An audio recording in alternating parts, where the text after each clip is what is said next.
زکوٰۃ کا مال کن کن لوگوں کو دیا جائے؟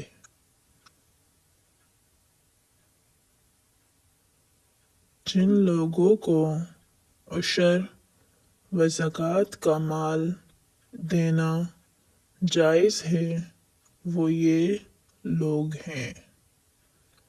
نمبر 1، فقیر، یعنی وہ شخص کہ اس کے پاس کچھ مال ہے مگر نصاب کی مقدار سے کم ہے۔ نمبر 2، مسکین، یعنی وہ شخص جس کے کھانے کے لیے غلہ اور پہننے کے لیے کپڑا بھی نہ ہو۔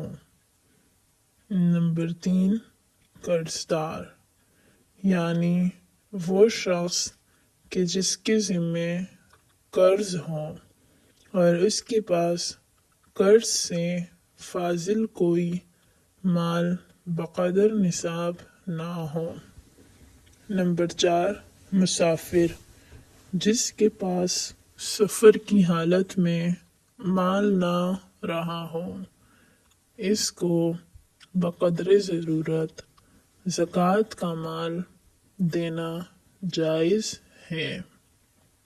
نمبر 5، عامل، یعنی جس کو بادشاہ اسلام نے زکوٰۃ معاشر وصول کرنے کے لیے مقرر کیا ہو۔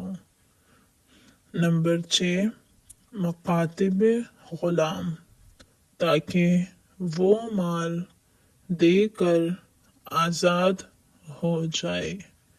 نمبر 7، غریب مجاہد، تاکہ وہ جہاد کا سامان کرے۔